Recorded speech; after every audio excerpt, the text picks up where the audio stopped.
A few days ago, I did a Wootware PC build budget gaming PC guide for a 20,000 Rand PC that, would pretty much play anything at relatively good frame rates. And today I'm doing a similar build, but for a community member here on the channel.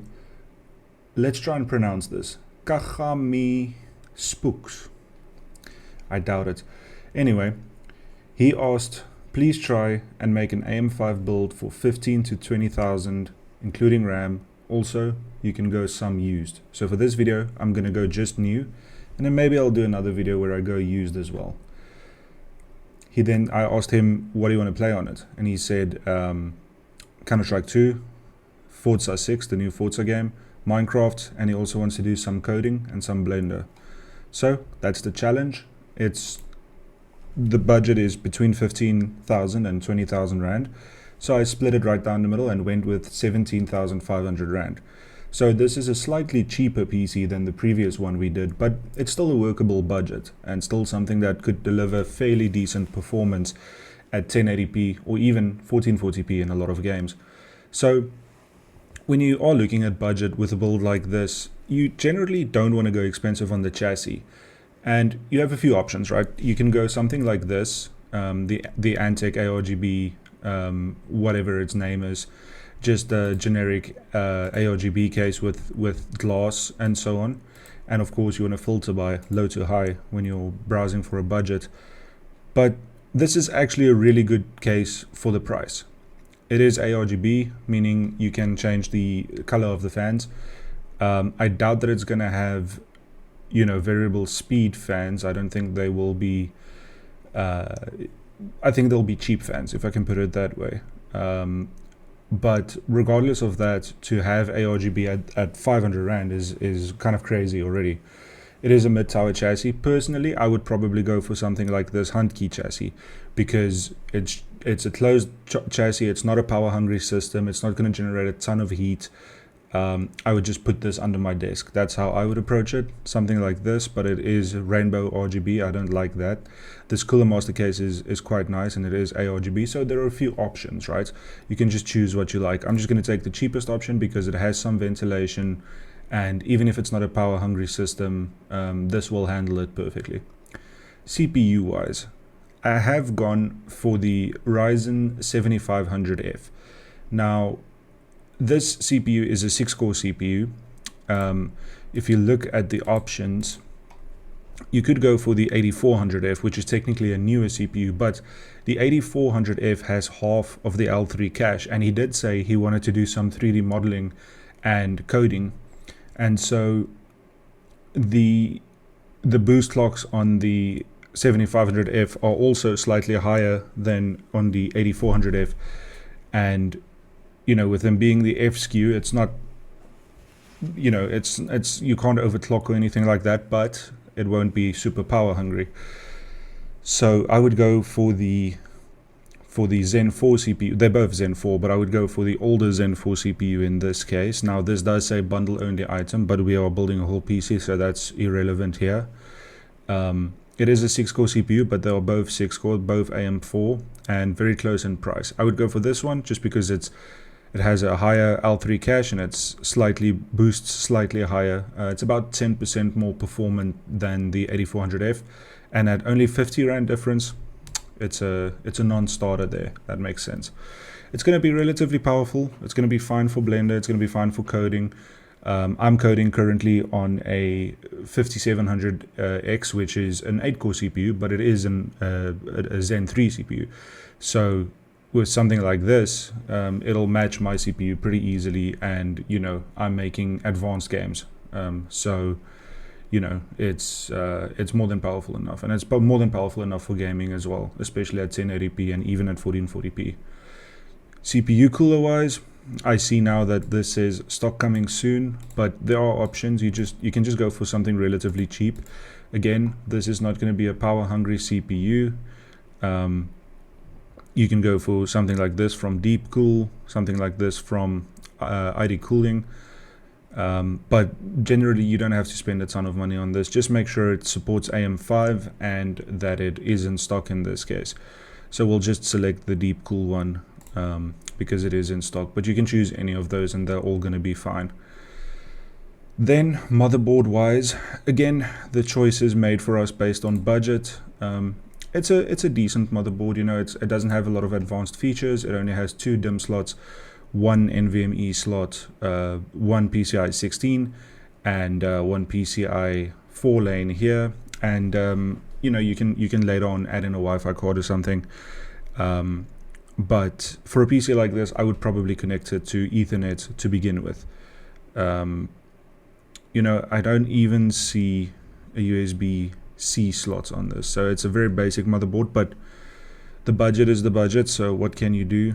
It would have been nice to have a USB-C header, even an internal one, but I don't see any. But you know, at least it has some ARGB headers over there, so you can use that cases ARGB fans there with that. And you know, IO wise, it's not great. It only has 6 USBs, but at this price point you can't really complain. The choice is made for us based on price. Then moving on to the RAM. Now this is where it gets tricky in 2026 pricing wise, of course, because this is the cheapest 16 gig kit on Wootware. It is a Datutech one, which I don't even know that brand, but generally it'll be fine. You know, speed wise it's not bad. It is 5600 mega transfers, and it is 16 gigs. It is only one stick, so it's not a dual channel system, but you know, at least that leaves room for an upgrade in the future. So you can get another one of these sticks in a couple of months, plop that in there, and you've got 32 gigs of RAM, and the system is a bit faster. But luckily with AM5, DDR5 RAM, single channel speed doesn't have as much as a penalty as it does on DDR4. So that'll be fine. It's very expensive.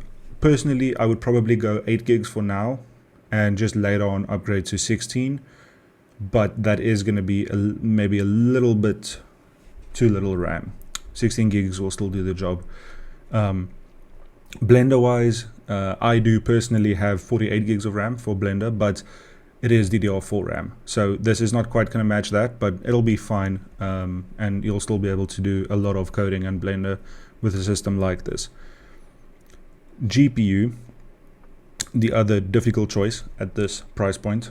We go with the 5050 dual from Palette. Now my main system is currently running a 5070 from Palette, and it's done fine. It's been quite good. So something like this is going to be decent for gaming at HD and 1440p, and although this is only GDDR6 memory, so that's going to be a bit slower, and it only has a 128-bit bus, it's still Blackwell, right? So it's still going to be decent for generating frames, and games like Borderlands 4, where it's very, very performantly terrible, you're still going to have the choice to generate frames and use all of the new technology, so it's going to be fine, right? It's going to be decent, and we'll see the results in a second. Moving on to the power supply. Can you see it on this screen? I'm just going to drag this a bit. The power supply over here is a Gamer Storm, which is just deep cool, PF700X. Now that is a 700 watt 80 plus bronze non-modular power supply. This is the same unit, it's just a deep cool branded one that I have in my main system, and I've used it for at this point 5 years, and it's still running, never had any issues, so it's definitely a good power supply. Mine might be a 750 watt, but it's the same thing really. And at R1,000, that's not a bad price. You know, the other power supplies at that price point is a little bit lower wattage, and you know, quality wise maybe not the best. Another difficult thing, the last item on the list here, the SSD. We do go for the Corsair 480 gig.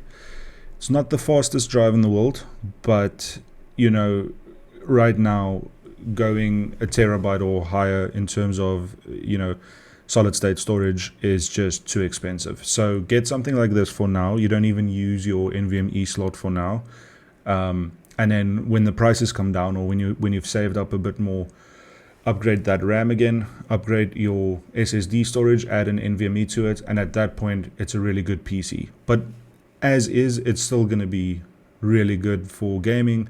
Still going to be fine for Blender and coding. It's going to be pretty quick, to be honest. Of course, you know, you still have to look at a screen and a keyboard and a mouse and all that stuff. But, you know, over here, I'm just looking at the base PC. All of it comes out to about 17,500 Rand, exactly 17,416 Rand, which is just over $1,000. It's basically $1,000. So for $1,000, we've built quite a good system here, and using Wootware, you can see that if you do take their specials into account, they definitely do have some good deals, and you know, they're one of those companies that puts the community first, and I definitely recommend them. So that's the PC. I think it will be quite performant. I'm sweating a bit, but I think it's going to do well. So let's see how it does in games, and we'll see how $1,000, 17,500 Rand PC performs. So first up here we have we've got Warzone, and this is running at 1080p low. Let me drag the window correctly again. And we are looking at an average of 128 FPS. Really good. You can up the graphics to high and you'll still get over 100 there, so that's really good. The specs are, as you know, the 5050, 7500F, and 16 gigs of DDR5 RAM. Black Myth Wukong, quite a difficult game to run, 1080p high. You are looking at an average of 54 FPS, but you do still have the option to enable DLSS and anything else like that you want, and you can push those frames up a bit. But personally for me, a game like this, I am happy around 60 FPS. Battlefield 6 at low graphics. You know, the competitive shooters, you want to play at low graphics just to get that maximum frame rate. This is 114 FPS average, which is really good. You can up the graphics to medium or even high, and it'll still be a good result. But this is very good. You know, more than playable. The frame time is very smooth. You're gonna have a good time with multiplayer games like these. Let's see what it does at overkill graphics. Down to 64. Frame time's a lot more spiky there, but still very playable. I would go for medium probably, just because a game like this, the reactions are very important. So you don't really want to play at 60 FPS. I'd leave that for the single player games. Apex Legends at low around 300 there, at ultra around 200. So either way, let's not even discuss it. It's going to be more than good enough for this. CS2, one of the games that he you know, noted that he would want to play. This is at, for some reason, at 960p. I'm not sure why. An average of 366 FPS. I'm not sure about the resolution, but this does show that this game is it's not really a challenge for a PC like this. This PC is more aligned with AAA games than it is things like these. If you're just worried about playing games like Counter-Strike and you know, Forza, if you don't want to play Forza at the highest graphics, you don't even have to spend this much, honestly. Cyberpunk at 1080p Ultra, average of between 70 and 80, and that just shows what I mean. This PC is more performant than a base PS5 even, so it's a pretty good PC. Fortnite over there, we are looking at 1080p performance, 450 average FPS. It's very high. GTA 5 enhanced, 83 average at 1080p Ultra with ray tracing enabled. Hogwarts Legacy, man, my hair is just sticking tonight. 1080p Ultra, average of 88. So even AAA games like these. Another one that you might be interested in, Marvel Rivals at low, 205 average. And again, a game like this, it's not that much of a challenge for a PC like this. These games are all going to be fine. At Ultra, might be a different story, but it'll still be above 60 FPS at 76 FPS average. Very playable. I would probably go medium with something like this. Another game he wanted me to look at, Minecraft, and This is 1080p. I don't know, apparently, but it does look like a bunch of shaders, a bunch of texture packs. It looks really good, and we are looking at 66 average, so that's pretty impressive considering what the game looks like and what the probability of settings are. If you're just playing vanilla Minecraft, you don't even have to think about it. PUBG I'm not going to look at. Rust, we'll look at the finals. The finals, 1080p low, getting about 165 average. The finals at Epic, getting about 95 average. So that's a very good result, and this is a beautiful game. Looks fantastic, and like I said, you know, in games like these, you could push 2K if you wanted to. I don't know, it depends on what screen you're going to use, but you know, you don't have to play these games at HD if you don't want to. Valorant at high, we are looking at about 550 FPS. So for the games you want to play, I didn't see Forza in this list, unfortunately, but Forza is going to run fine. The newest Forza, even at the highest settings at 1080p, you'll be just fine above 60 FPS pretty comfortably, probably around 70 to 80. And this PC is, for the price, I think it's actually really performant. You know, something like this, if you consider what consoles cost new, because this is a new computer, you have to realize and remember that fact. Consoles are pretty expensive, right? Like PlayStation 5, I don't know exactly what it goes for, but it's pretty expensive. It's probably above 15k, so it's going to be close to the price of this computer.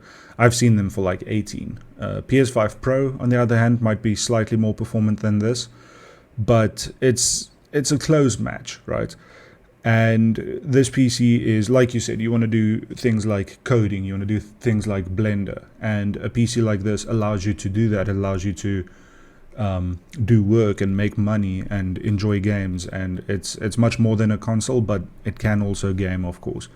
So I think for the budget you gave, 15,000 to 20,000, this is right in the middle, and this PC is going to do everything you want to do pretty comfortably. It'll play what you want to play very comfortably, and you'll be very happy with it. So if you do end up building the PC, let us know what your results are. I'll see about doing a video with second-hand parts, and we'll see how that goes.